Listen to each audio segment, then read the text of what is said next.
et portant en elle les outrages du temps. Au point que l'évêque de Rhodes, Raymond de Calvé, craignant le pire, met en sécurité son magnifique hôtel à Rome. Et c'est quelques mois plus tard, par une nuit de février 1276, que commence dramatiquement l'histoire de notre cathédrale.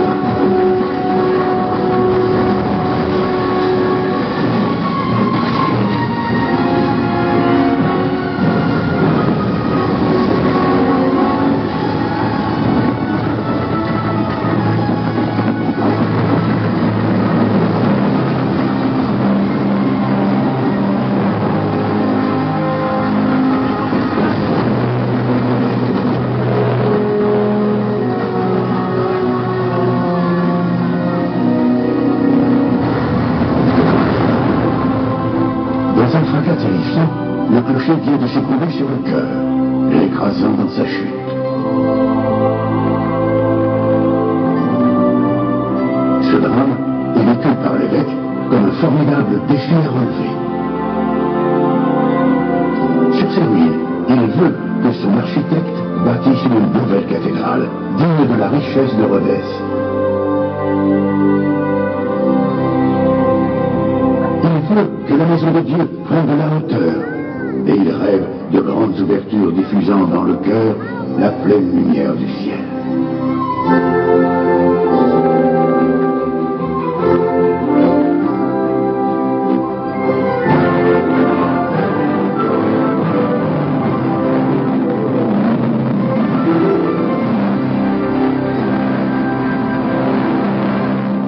Une merveille pareille à celle de Reims, de Chartres, d'Amiens ou de Strasbourg, dans ce nouveau style gothique qui fleurit dans le nord de la France et gagne peu à peu.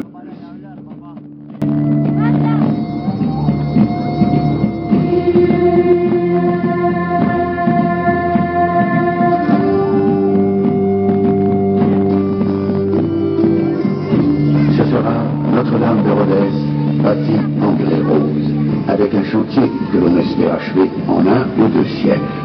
Le Moyen-Âge n'a pas peur du temps long.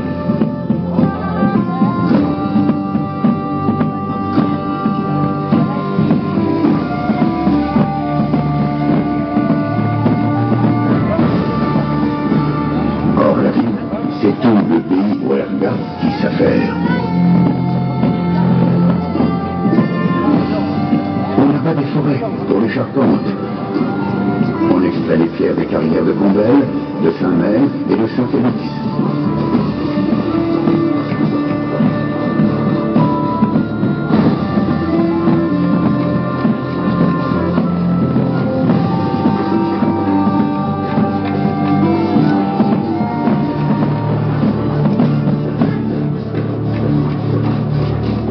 Bâtir une cathédrale est une épopée humaine face au tumulte de l'histoire.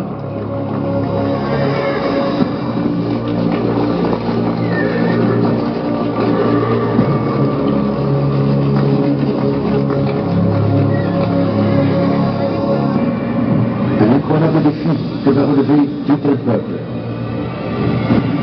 Artisans, compagnons, manœuvres, tailleurs de pierre, sculpteurs, tâcheurs de mortier, maçons, charpentiers ou simples paysans qui offrent de leur temps.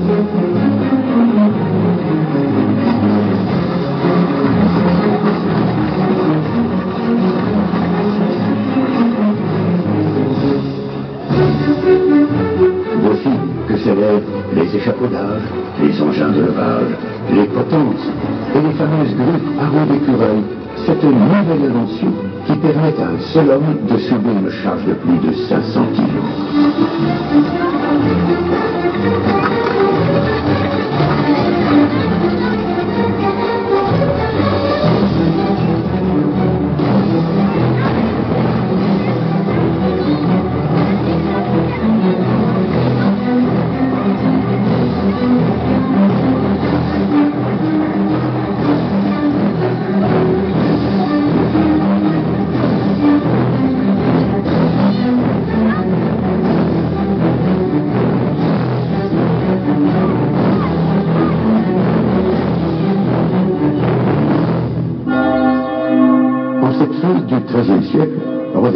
pétri de foi, ne vit que pour sa cathédrale. Mais à la mort de Raymond de Calmont, l'évêque bâtisseur, la guerre de 100 ans entre la France et l'Angleterre assèche les ressources du pays.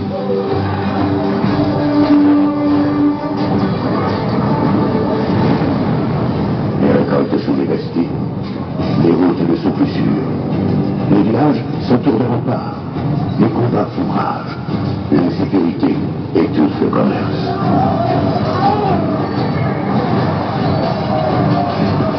Durablement, à Rodez, à Mont-de-Marine, le chantier se ralentit.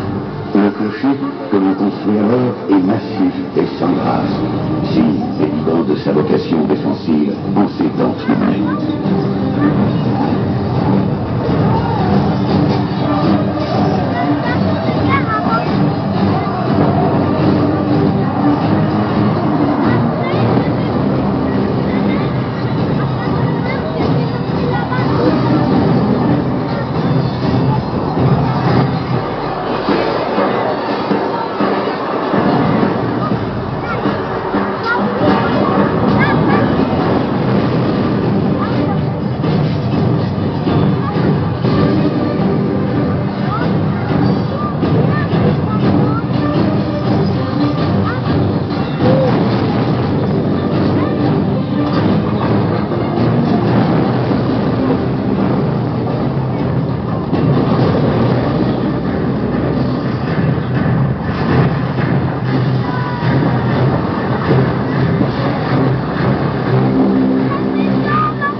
De la guerre s'ajoutent, en ce XIVe siècle si funeste, les calamités de la peste noire.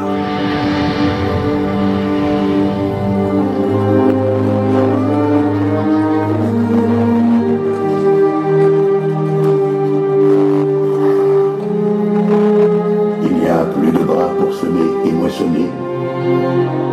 La famine ravage le pays et les cimetières manquent de place.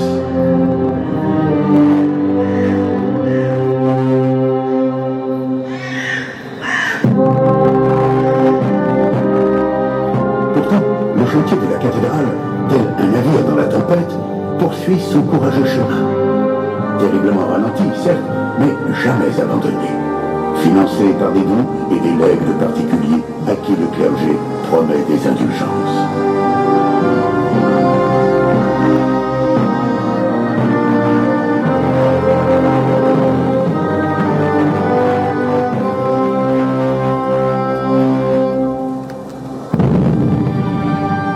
Il faudra attendre l'apaisement du milieu du XVe siècle pour voir les travaux reprendre une ampleur considérable.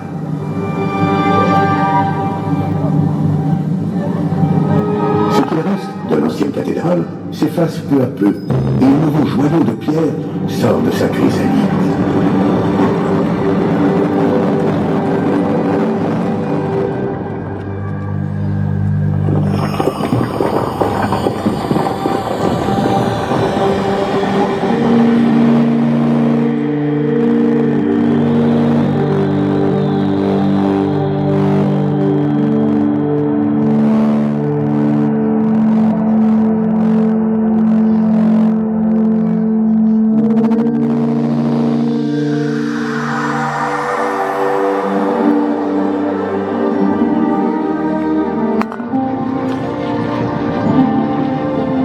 Le gothique se fait flamboyant, avec un jubé aux arcades finement ciselées.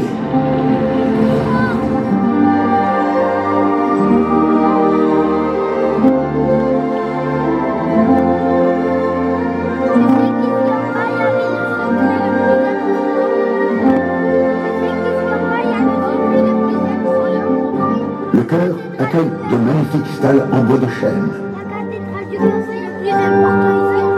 Les sculpteurs ont animé l'austérité de ce lieu de prière avec des motifs malicieux, mêlant bestiaire et représentations humaines.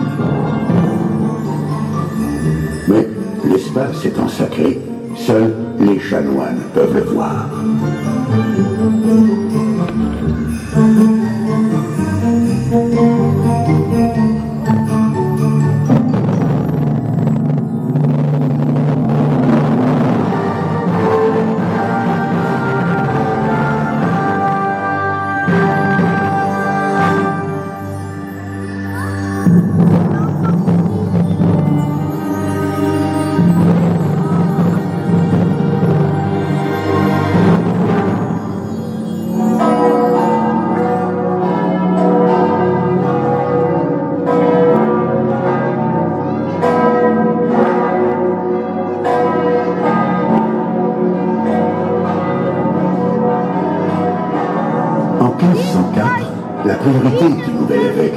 François d'Estaing est de terminer la cathédrale. Un terrible événement va lui en donner l'occasion. Une nuit de 1510, le clocher, bâti au XIVe siècle, est dévoré par un gigantesque incendie. Par imprudence, un ouvrier a oublié d'éteindre les braises d'un réchaud, et le terrible vent antéral a fait le reste.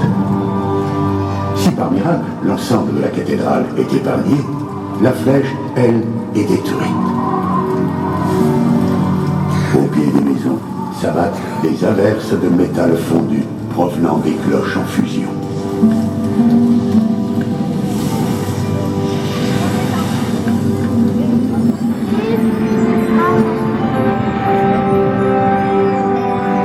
François d'Estaing voilà une occasion providentielle de donner à sa cathédrale le clocher qu'elle mérite, plus haut, plus beau que le précédent.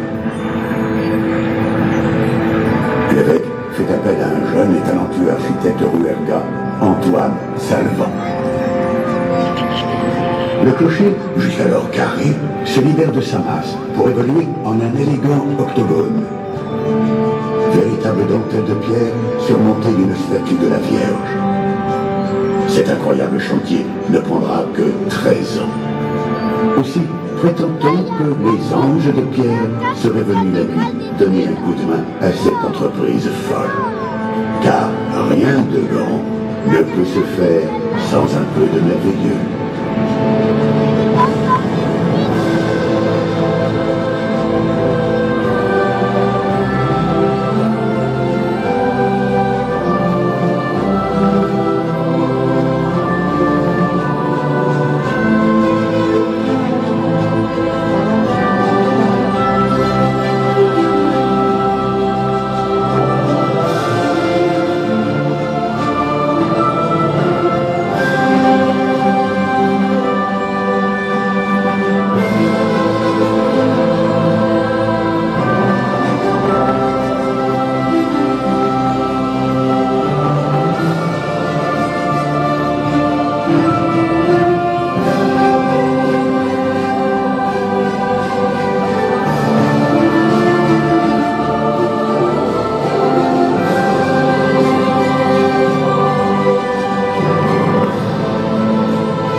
Voit l'achèvement de l'édifice.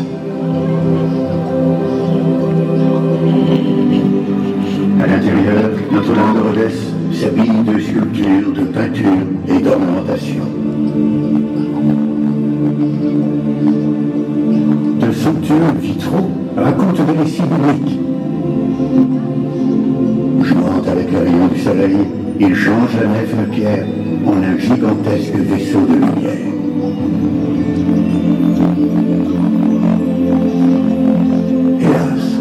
L'histoire est un éternel bouleversement.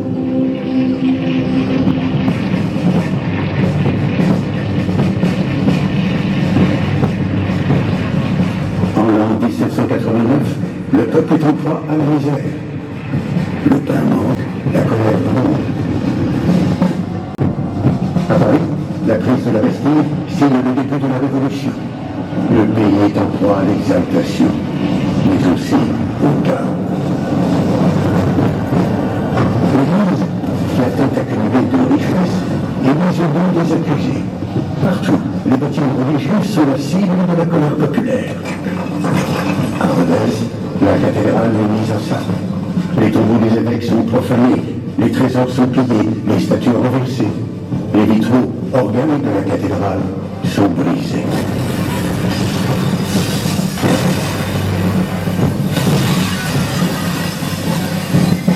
La bâtisse, l'île de la cathédrale, est cependant épargnée. Mais la municipalité craint d'être soupçonnée de manquer d'ardeur révolutionnaire. Elle décide alors, par décret, la démolition totale du clocher sur lequel trône la statue de la Vierge entourée de 4 anges.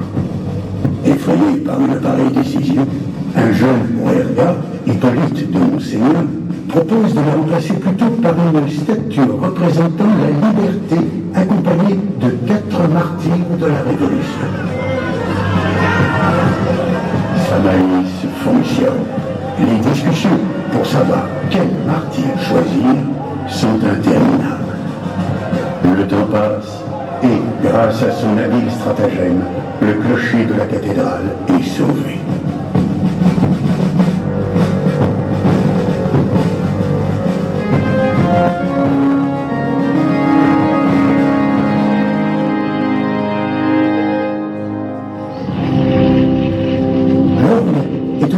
Préservé d'une manière tout aussi ingénieuse. L'organiste a en effet l'idée de l'utiliser pour jouer des chants révolutionnaires. L'instrument religieux sauve ainsi sa tête. L'intelligence a triomphé de la force brutale. Après la Révolution, cet orgue de 3155 tuyaux pourra à nouveau donner de sa voix à la gloire de la Vierge Marie.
Le culte de la Vierge a toujours été très populaire.